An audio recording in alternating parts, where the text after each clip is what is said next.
Okay, hi everyone. This is a follow-up video.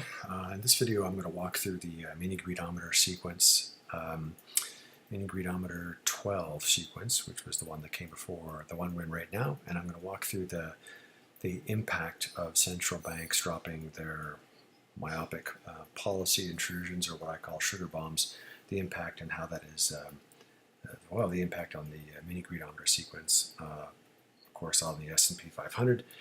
And everything else. So let's start with, I think in the previous video, it's been a few years since central banks allowed me or us to see a first baseline point. So there we go. There we go. There we go. Excellent. All right, so going back to 2013, 14, and 15, the last time that central banks let a first mini-greedometer well, any kind of baseline point be observed on in the mini-greedometer realm or intermini-greedometer system was here, when the Fed ended QE3 in October of 2014. And ever since then, it has it and every other central bank has intruded with well, a lot more frequently than they had in the years before that, spilling coffee on the map, if you will. So this is a great example. This is the 8th mini-greedometer sequence, the 9th, and the 10th. There's the birth point for the 8th sequence. There's the first baseline point. There's the first top line point. See, so that's quite well displayed. That's when the SPIX inverts. So when you hit a mini-greedometer baseline point, that's when the S&P 500 stops dropping and starts bouncing.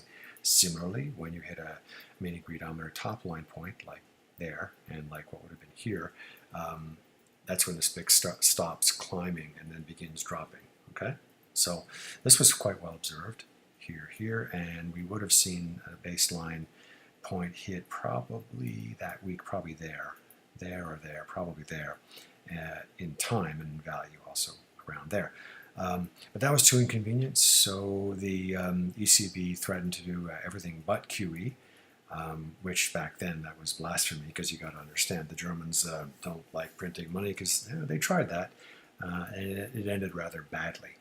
So the Bundesbank said, obviously succumbed to the ECB and said, okay, well we'll do all kinds of stuff, and if it doesn't work, then we'll do QE, but you got to do everything else first. So that was effectively the threat. That change in monetary policy regime caused the mini-greedometer to go back to the top line, hang out there, and then whoop, truncated. It was killed. That killed the 8th sequence and gave birth to the 9th sequence. And there was 1 week gap between here and here, the birth point of the 9th sequence, following the exponential decay curve of the time between sequences over the last 20 years. It dropped to 1 week, and then it dropped to actually 0 out here. But anyway, so the 9th sequence, birth point here. There's a first baseline point. Awesome. That makes sense. First top line point, great. Second baseline point, awesome. Back up the top line we go, and then with the ending of QE, and then, oh, the BOJ decided to expand its QE program rather massively here, and the ECB did their stress test whitewash back then. And I call it a whitewash because, sorry, that needs to be down. I call it a whitewash because it's hilarious that a stress testing exercise was conducted in Europe back then, and just about everyone passed, and some of the banks that passed ended up blowing up not long afterwards. So that's why I call it a whitewash. It was kind of funny. Anyway, but that shows you when the last time the central banks allowed a mini-greedometer baseline point to be seen. Since then, it's just been warping up, and warping, and warping flatter. Into the 10th sequence, that was 2015, and some of you may remember that hair-raising drop in the S&P 500 in August that year. Well, let me remind you, you can go back to the website, go find a blog posting that I did somewhere around here to say that there's a drop in the SPIX that's going to be imminent. Well, why was I saying that? Well, look at this. That's why I was saying that. So somewhere around here, I did a blog post saying, buckle up, folks, the next few weeks are going to suck. Yeah, and they did. And then I have this, release to Dudley. So at the time, Bill Dudley was the guy in charge of the New York Federal Reserve, and got the guy in charge of running the implementation of the FOMC and the Fed's monetary policy. So he chimed in that week, immediately stopping that drop, and in terms of the SPIX, and then it started to climb right back up again. So anyway, So that's a bit of a history of a mini greedometer sequence being used very effectively, hitting these baselines and top lines. Since then, and it's been October of 2014, that was the last time any central bank or the central banks in combination would permit me to see a baseline point in a mini greedometer sequence. And per the video that you saw a few minutes ago, pretty good chance that we'll see one this coming week. Now, I've talked a lot about the impact of central banks, so what I'm going to do is here for the next few minutes, I'm going to speedily walk through the previous mini greedometer sequence, the mini greedometer 12 sequence, okay, and show you the impact of central bank sugar bombs. So that was the birth point.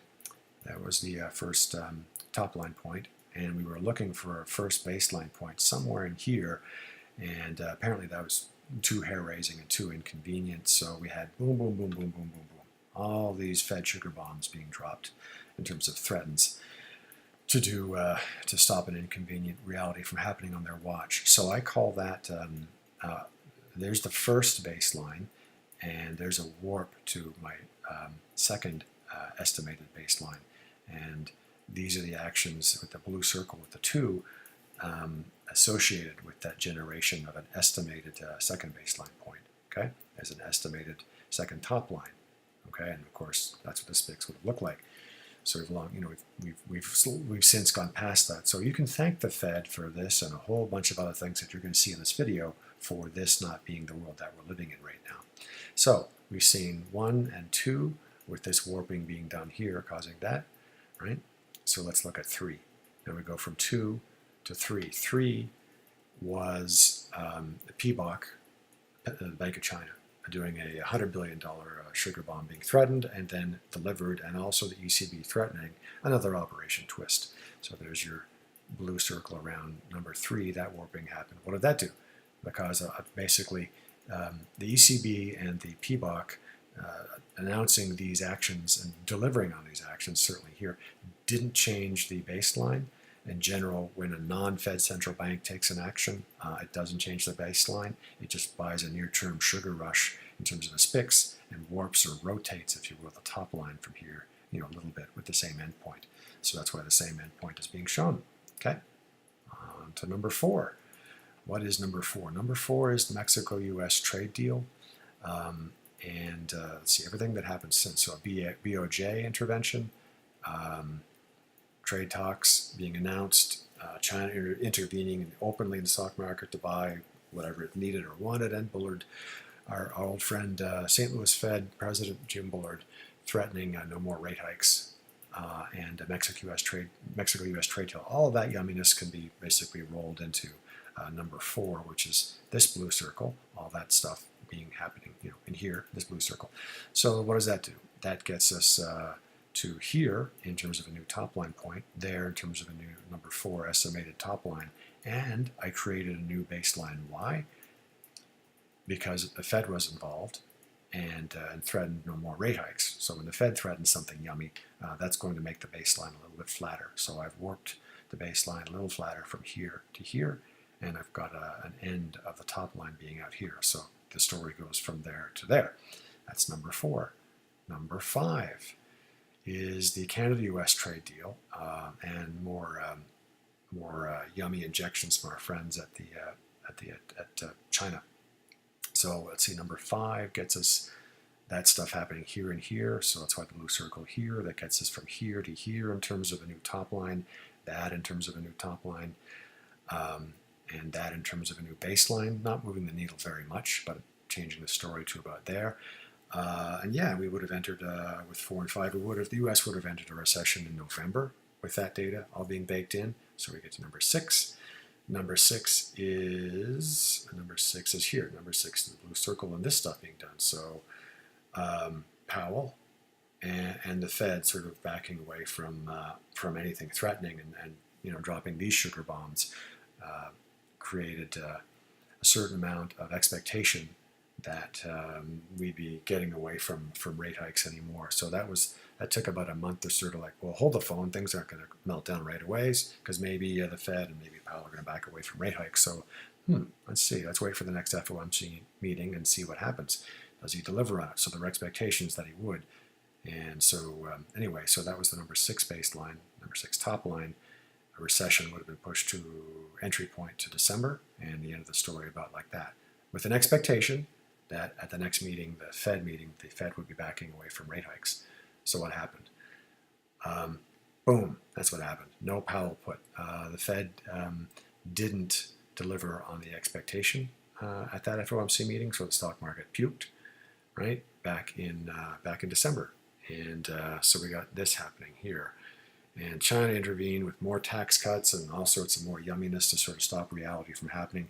And I estimate that the week of Christmas, we would have seen a first baseline point revert back to what was previously the 5 and now the 7 baseline.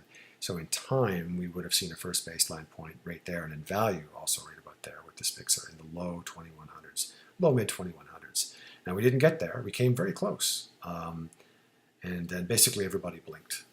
Okay, we had soft back-channeled threats from the Fed, and let's see, what else do we have? Well, more buying from our friends in China.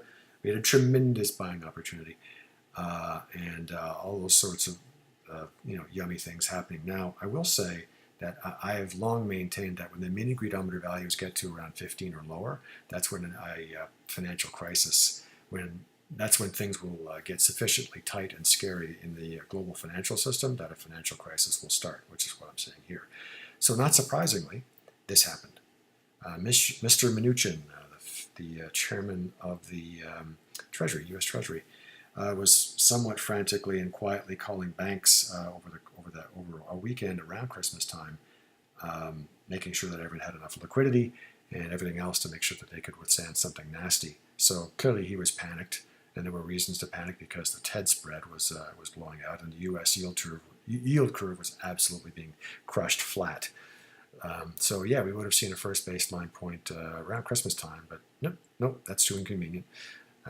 So more warping, and an expectation was beginning to be baked in that the Fed would be basically completely backing away at its next FOMC meeting from rate hikes, and that's pretty much what we got.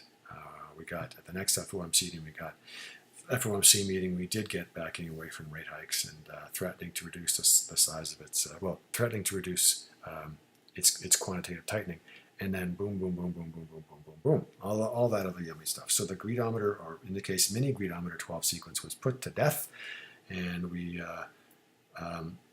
initiated the mini greedometer 13 sequence here. So that's an explanation of how we got here. Okay.